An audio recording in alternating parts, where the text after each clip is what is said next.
Dear students, good morning. आप सभी ठीक ठाक हो, ये हम उम्मीद करते हैं, गॉड से प्रे करते हैं अच्छे से पढ़ाई कर रहे हैं आप सभी। समय ज़्यादा नहीं लेते हुए देखिए आज का सेशन हम शुरू करते हैं। आप सबों का वेलकम है इस चैनल पर।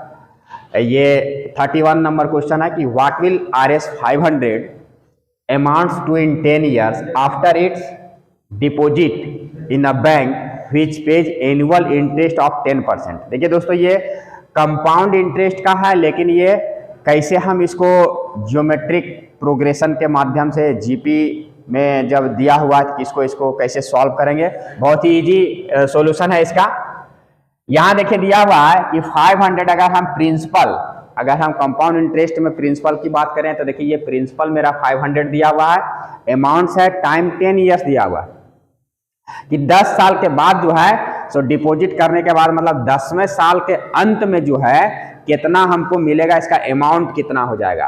तो दोस्तों इसको हम कैसे करेंगे कि यहाँ पर देखिए, यहाँ पर प्रिंसिपल जो है इसको हम फर्स्ट टर्म ए मान लेते हैं। ए का मान 500 है रुपया, ठीक है, और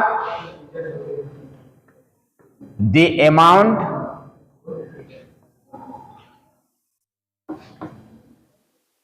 at the end of year, the amount at the end of a year, एक साल के अंत में जो अमाउंट आएगा मेरा वो देखना, प्रिंसिपल 1 प्लस आर। फॉर्मूला क्या होता है दोस्तों, पी अमाउंट का, कंपाउंड इंटरेस्ट में हम पढ़े हैं कि अमाउंट का फॉर्मूला पी 1 प्लस आर %, यहां जो लिखाता है बाय 100 और पावर यहाँ टाइम है ना, ये फॉर्मूला आता है। तो इसी फॉर्मूला से अगर हम बैठाएंगे तो देखिए ये 1 प्लस यहाँ 10 बाय 100, और अभी हमने क्या किया है, एक साल लिया है तो यहाँ 1 ही लिखना पड़ेगा। तो ये 500 और ये देखिए ये कट जाएगा तो यहाँ आ जाएगा 1 प्लस, इसको 1/10 करेंगे तो 0.1 हम लिख सकते हैं। तो ये 500 और ये 1.1 आ गया, यहां पर देखिए 1.1 आ गया। इसी प्रकार से हम लिख लेंगे कि the amount at the end of second year. तो ये दोस्तों देखिए यहां पर यही चीज आ जाएगा 500 और ये 1.1 का पावर जो होगा, इसको ठीक से लिखते हैं, 1.1 का पावर, एक साल के अंत में तो पावर यहाँ 1 आया, दूसरा साल के यहाँ पर 2 आ जाएगा, है ना। और इसी तरह से the amount at the end of, यहां पर हम अगर लेंगे 10 ईयर्स, ठीक है, तो इसका आ जाएगा 500 और ये 1.1 का पावर 10 आ जाएगा। इतना रुपया इसका अमाउंट आएगा, यहां पर इसको आंसर के रूप में लिख देना। बहुत ही इजी क्वेश्चन है, अमाउंट निकालते जाना है ये कंपाउंड इंटरेस्ट वाला फॉर्मूला से, और ये पहला साल के अंत में, दूसरा साल के अंत में, तीसरा साल के और 10वें साल के अंत में अगर पूछेगा तो ये सवाल ऐसे ही बनेगा। ओके, इतना ही आंसर करना है और कुछ नहीं करना, इसको तोड़ने की आवश्यकता नहीं है।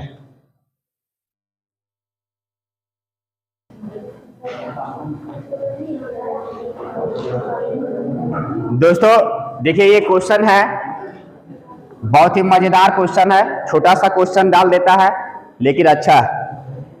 If arithmetic mean and geometric mean of roots of a quadratic equation are 8 and 5 respectively, then obtain the quadratic equation. दोस्तों अगर ये क्वेश्चन आ गया तो 10th क्लास में की जो कुछ चीजें हैं वो अगर आप नहीं जान रहे हो तो क्वेश्चन नहीं लिख पाओगे। इसमें क्या है, क्वाड्रेटिक इक्वेशन की बात यहाँ हो रही है। तो देखना यहाँ क्वाड्रेटिक इक्वेशंस क्या होता है, जो ax² plus bx plus c is equal to 0 where a is not equal to 0, अगर ये स्टैंडर्ड फॉर्म है क्वाड्रेटिक इक्वेशन का 10th क्लास में हम पढ़े। दोस्तों अगर ये इसके रूट्स जो होते हैं, रूट्स अगर हम अल्फा और बीटा मान लेते हैं तो अल्फा प्लस बीटा का वैल्यू होता है minus B by A. B क्या है, एक्स का कॉफिशिएंट, ए क्या है, एक्स स्क्वायर का कॉफिशिएंट। ओके, और अगर इसका प्रोडक्ट हम मानते हैं, प्रोडक्ट ऑफ रूट्स है ना, प्रोडक्ट ऑफ रूट्स को अगर हम करते हैं तो इसका फॉर्मूला सी बाई आता है। ये हम 10th क्लास में पढ़ चुके हैं। अगर ये क्वाड्रेटिक इक्वेशन दिया हुआ है तो रूट्स हम निकाल करके इसको ये फॉर्मूलाज वगैरह आता है। अगर देखिए यहां पर रूट्स अगर दिया हुआ, कह रहा है कि अगर रूट्स दिया हुआ है अल्फा एंड बीटा, यहां देखिएगा, ध्यान दीजिएगा, अगर रूट्स दिया हुआ है अल्फा एंड बीटा और सम ऑफ द रूट्स ये दिया हुआ है, प्रोडक्ट ऑफ द रूट्स दिया हुआ है, कुछ भी दिया रहे तो the quadratic equation, quadratic equation जो होता है उसको हम लोग लिखते हैं एक्स स्क्वायर माइनस यहां पर sum of roots, sum of roots into x और plus product of roots, product of roots और दिस इज इक्वल टू 0। ये फॉर्मूला है ना। अगर ये फॉर्मूला दिमाग में है तभी ये क्वेश्चन बनेगा। ये फॉर्मूला विशेष करके, ये quadratic equation X square minus alpha plus beta into X plus alpha into beta is equal to 0, sum of roots और प्रोडक्ट ऑफ रूट्स। अगर दिया हुआ तो यहां पुट अप कर देंगे तो मेरा क्वाड्रेटिक इक्वेशन क्या होगा, मिल जाएगा। तो दोस्तों ये फॉर्मूला अगर कंसेप्ट दिमाग में 10th क्लास वाला है तो देखना ये क्वेश्चन यहां से बनेगा। ये क्या कहेगा, ये इसको दिमाग में रखना। अब इसका, इस पर आते हैं, इसका सॉल्यूशन में कह रहा है कि arithmetic mean of and geometric mean of roots of a quadratic equations are 8 and 5। हम मान लेते हैं कि let A and B are the roots of the quadratic equation, given quadratic equation, यही रूट्स है। अल्फा बीटा मान लो, A B मान लो, कुछ भी मान लो। तो कह रहा है according to question arithmetic mean, अगर ए और बी का अर्थमेटिक मीन निकालेंगे तो क्या होगा दोस्तों, ए प्लस बी बाय 2। ये हम अर्थमेटिक मीन पढ़े हैं एपी में। अब ये वैल्यू दिया हुआ है अर्थमेटिक मीन का 8, तो देखिए यहां पर a plus b by 2, this implies, ये यहां क्रॉस मल्टीप्लाई हो जाएगा तो 16 equal to a plus b आ जाएगा। मतलब a plus b equal to 16 आ गया यहां, ठीक है। एंड यहां तक आ गया। एंड ज्योमेट्रिक मीन, इसका वैल्यू क्या होता है, ए बी का अगर ज्योमेट्रिक मीन हम लिखेंगे तो रूट ए बी, और ये ज्योमेट्रिक मीन यहां दिया हुआ है दोस्तों 5 is equal to root A B. दोनों तरफ देखिए स्क्वायरिंग कर देंगे, इधर 25 इजिकल टू ए बी, है ना। इसका मतलब क्या आ गया कि ए बी इजिकल टू 25, ये आ गया। तो देखिए यहां से मेरा सम, यही रूट्स हम माने हैं, क्वेश्चन भी वही कह रहा कि roots of a quadratic equations. तो ये जो पार्ट है अल्फा प्लस बीटा चाहे a plus b, sum of the roots आ गया और यहां प्रोडक्ट ऑफ द रूट्स आ गया। हमको पूछा है कि then obtain the quadratic equation, so they, इसलिए दे रिक्वायर्ड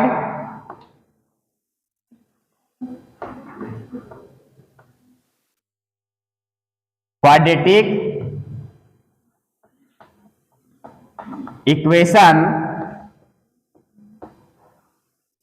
इज, क्या फॉर्मूला होता है, एक्स स्क्वायर माइनस ए प्लस बी इंटू एक्स, अभी अभी लिखे थे, और ए इंटू बी इजिकल टू 0, ये फॉर्मूला होता है। मतलब यहां सम ऑफ द रूट्स और यहाँ product of the roots. So this implies X square minus A plus B का वैल्यू देखिए यहाँ 16 आ गया है, और into X plus A B का वैल्यू 25 आ गया है, और दिस इज इक्वल टू 0। तो यही मेरा रिक्वायर्ड क्वाड्रेटिक इक्वेशन निकल गया। बात में आ रही है? तो ये इतना आंसर अगर कर दोगे फुल मार्क्स मिलेगा। देखिए छोटा सा क्वेश्चन है, कंसेप्ट पीछे से लेके आया हुआ है, इसलिए ये इस टाइप से बनेगा।